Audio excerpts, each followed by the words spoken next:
de lo que ha traído esta pandemia, que no solo es el contagio por coronavirus, sino también el aumento en los casos de violencia de género. Estamos en comunicación con la subsecretaria de Abordaje Integral de las Violencias por Razones de Género del Ministerio de las Mujeres, Género y Diversidad de la Nación. Está en comunicación con nosotros Laura Malacalza. Bienvenida, Laura, ¿cómo estás? Alejandro Costanzo y Adrián González te saludamos.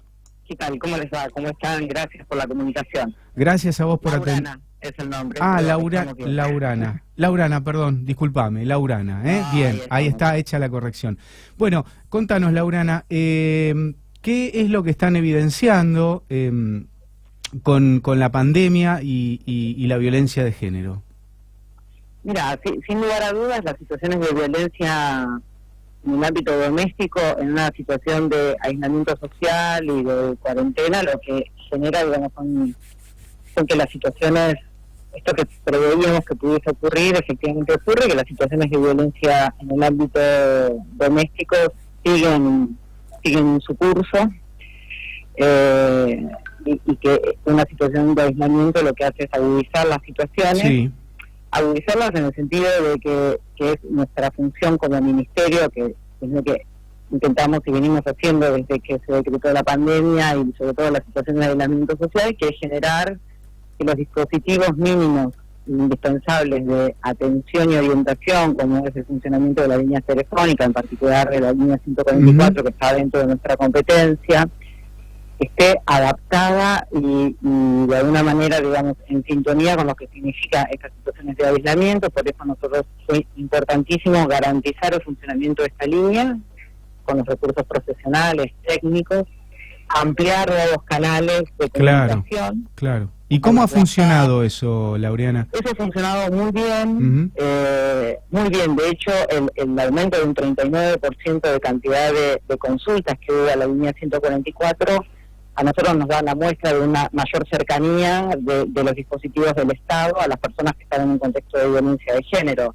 Digamos, es una respuesta, sería como muy terrible que hubiésemos ampliado los canales de comunicación, haber garantizado el funcionamiento de la línea y que las personas nos llamaran para atenderse, para orientarse sobre qué hacer frente a determinadas situaciones de violencia. Claro. Esa mayor cantidad de consultas da cuenta de que hay un dispositivo del Estado que está funcionando y que las personas que están en un contexto de violencia de género encuentran un canal de acercamiento para orientarse y asesorarse en cómo funcionar o cómo actuar frente a situaciones de violencia de género. Garantizar que los dispositivos de los municipios sigan funcionando, que las medidas de protección dictadas por la justicia se extiendan sin necesidad de que la persona que pidió la medida de protección esté pidiendo una medida nueva. Fue uno de los aciertos más grandes que tuvimos en la gestión del Ministerio, en garantizar que esas medidas de protección siguieran vigentes a partir de distintas articulaciones que se hicieron con los poderes judiciales de las provincias, que los dispositivos de protección, los hogares, los refugios sigan abiertos, que frente a situaciones de posibilidad de que se agotaran las plazas, tener convenios con hoteles sindicales, con entidades deportivas, incluso para poder garantizar esas medidas de protección. También fue garantizado y fue llevado a cabo, digamos, dentro de las instancias del Ministerio. Y después hay una cuestión central, que es empezar a generar dentro del marco de la pandemia acciones de prevención. Nosotros hemos lanzado en formato virtual una serie de conversatorios donde pusimos el eje en pensar otras masculinidades sin violencia como un canal, digamos, para intervenir preventivamente frente a las situaciones de violencia de género. La realización de encuentros regionales con todos los referentes políticos y funcionarios que están a cargo de los hogares de protección y los refugios para garantizar este funcionamiento.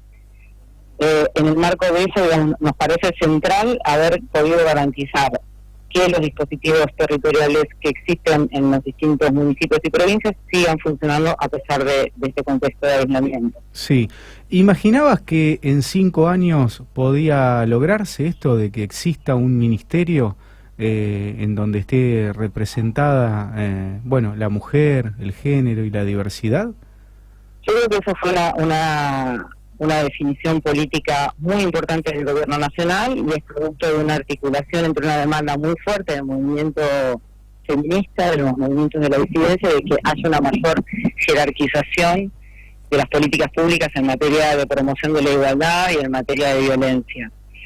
Y además, sobre todo, digamos, un ministerio que en su calidad y en su rango ministerial le permita tener igualdad de condiciones frente a las articulaciones con otros ministerios. Para nosotros el tema de la violencia de género, como la promoción de la igualdad entre los géneros, es un proyecto de todo el Poder Ejecutivo Nacional, no es solamente de un ministerio, pero esa articulación solamente es posible hacerla cuando tenés un Ministerio de la Mujer, de Género y Diversidad de la Nación, con rango ministerial, para sentarse con otros ministerios a acordar líneas de acción, de articulación, en materia de prevención, en materia de asistencia, en materia de protección. Claro. Eso es clave, y eso es producto de esta combinación histórica entre un fuerte reclamo del movimiento feminista y de las disidencias, y una decisión política del gobierno nacional. Entonces, en esa confluencia, podemos decir que por primera vez en Argentina hay un ministerio con dos áreas muy fuertes, y eso es muy importante también de señalar, un ministerio que no está pensando en los hechos de violencia, en la atención de la emergencia individual de esos hechos de violencia, sino que está generando políticas públicas más integrales, con un carácter interseccional, transversal a todos los ministerios, y que tiene un área y una secretaría muy fuerte de igualdad, porque entendemos que las brechas y las desigualdades de género, las relaciones de dominación entre los géneros, es lo que produce la violencia. Claro. Entonces, digamos, no podemos trabajar desde una Secretaría de Violencia si no tenemos el trabajo previo y articulado de una Secretaría de Igualdad, que hace que esas acciones de igualdad lo que van a impactar en el mediano y largo plazo es que las situaciones de violencia por motivos de género se reduzcan. Adrián González... perdón. No, digo que en eso me parece clave como definición política del ministerio, pensar, digamos, en las raíces estructurales que promueven las relaciones violentas entre los géneros. Sí, y los cambios... El trabajo que se hace en materia de igualdad. Claro, y sin duda los cambios culturales que puede imprimir un ministerio a nivel nacional, ¿no? Los cambios culturales y políticos. Y políticos, fuertes, sí. ¿no? Digo, en eso tiene esto de poder transversalizar la perspectiva de género en todos los ministerios, es clave. Doy como ejemplo, para que una mujer o una persona LGTBI pueda obtener, digamos, un proyecto de vida autónomo y por fuera de una situación de violencia, necesita tener autonomía económica, acceso a la vivienda, acceso al empleo, y en eso es clave la articulación con otros ministerios, si no, no es posible desarrollar esas políticas más integrales. Claro, sin duda. Adrián González te quiere hacer una consulta. Sí. Muy buenas tardes, Laurana. Te pregunto acerca de la justicia en estos casos de violencia de género, en esta coyuntura, digamos, de la pandemia, ¿cómo está accionando teniendo en cuenta que la justicia está paralizada? Y también hablabas de la formación, ¿no?, de los diferentes ministerios. En este caso, con la ley Micaela, ¿no? En este caso, ¿cómo están articulando también con las fuerzas de seguridad, teniendo en cuenta que alguien que está sufriendo violencia de género puede ir, digamos, no está rompiendo la cuarentena, a su comisaría más cercana, precisamente para denunciar esto, digamos? ¿Se están tomando todas las denuncias también en la comisaría? ¿Las fuerzas de seguridad también están informadas al respecto? Las fuerzas de seguridad siguen cumpliendo con sus tareas, y en esto hemos garantizado que una persona en situación de violencia pueda salir sin tener que gestionar ningún permiso de circulación, a presentar una denuncia o a hacer una presentación judicial. Hace muy poquito presentamos un formulario de denuncias en manera conjunta con el Ministerio de Justicia, con el Ministerio de Seguridad, con la Defensoría General de la Nación y con la UFEM, para que sean las mismas fuerzas de seguridad, que en caso frente a un llamado de una situación de emergencia, en un caso de violencia de género, sean las mismas fuerzas de seguridad acompañadas con equipos profesionales, técnicos, quienes vayan al domicilio a tomar la denuncia. En el caso de que desde los municipios no haya equipos profesionales o la policía no conozca equipos profesionales que puedan ir a acompañar esa toma de la denuncia en domicilio, llamar a la línea 144, y desde la línea 144 nosotros gestionar la articulación con los municipios para que vayan a acompañar a las fuerzas de seguridad a domicilio, separando al agresor, tomando las denuncias en domicilio, sin tener que la mujer ir a hacer una nueva, salir de su casa para hacer una nueva denuncia. Ese modelo... ¿Y el tema judicial? Y el tema judicial, lo que hemos garantizado, que para nosotros no podemos intervenir directamente en el Poder Judicial, lo que hemos hecho es toda la articulación para que las fiscalías sigan tomando las denuncias y para que las medidas de protección que se encontraban vigentes antes de la pandemia se garantice su vigencia, a pesar de que la mujer no vaya a pedir que se extienda esa medida de protección. Porque las medidas de protección tienen un tiempo. Claro. Puede ser una medida de protección por 30 días, pero en contexto de pandemia lo que queremos es que esos 30 días se vayan reactualizando sin ningún tipo de gestión por parte de la persona que está en un contexto de violencia de género, sin que vaya la persona a pedir que esa medida siga vigente, sino que siga vigente. Es lo que podemos hacer dentro de nuestras competencias, articular con cada uno de los poderes judiciales. Eso fue a pedido de una nota específica de la ministra, pidiéndole a cada uno de los poderes judiciales que tomaran como una recomendación que podemos hacer nosotros desde el Ejecutivo esas medidas, y esas medidas se garantizaron en todas las provincias. Eso nos parecía, digamos, una cuestión esencial de realizar en un contexto de aislamiento social. Claro.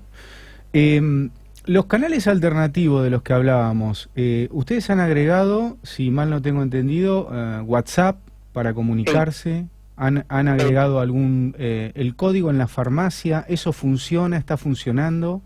Esto funcionaba muy bien en el interior del país, en los municipios que tenían mucho menos difusión de la línea 124, porque sabíamos que hay 2 lugares que siguen vigentes a pesar de las cuarentenas, que tienen que ver con los supermercados y con las farmacias. Entonces todo lo de barbijo rojo fue una manera de enunciar un compromiso de los colegios profesionales farmacéuticos, de las federaciones de colegios profesionales, para que sea un lugar más de articulación con la línea 144. Es esto, es tratar de generar todos los canales posibles de difusión para que las personas puedan tener acceso a la línea para comunicarse y orientarse sobre situaciones de violencia. Sabemos que hay muchas dificultades técnicas también de funcionamiento de la línea 144. Hay una línea 144 en provincia de Buenos Aires, otra en Cava y otra a nivel nacional.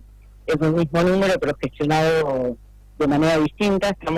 Eso fue una decisión del gobierno anterior para, digamos, de descentralizar las líneas. Para nosotros es clave que estas 3 bocas de ingreso de la línea 144 tengan parámetros comunes de intervención, parámetros comunes tecnológicos.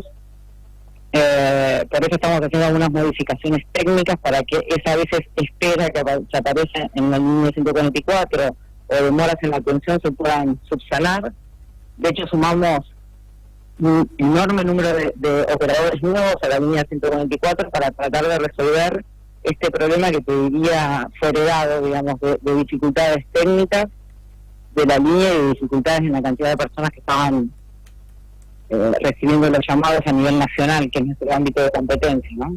Y pedir que la línea 144 de Cava y la línea 144 de la provincia de Buenos Aires también estén en funcionamiento con los operadores recibiendo las llamadas y teniendo criterios comunes de intervención. Adrián. Laurana, la última por mi parte. Esta pandemia obviamente le cambió los planes a todos. Hay otras responsabilidades, otras necesidades que atender primordialmente. Me imagino que en su caso, como bien mencionás, la situación de encierro genera obviamente más casos de violencia. Pero si nos vamos más adelante y se termina la pandemia, ¿cuáles son los objetivos que tienen desde el Ministerio, que ya tenían planeado previamente, por los cuales van a seguir apuntando, digamos, una vez que termine esto?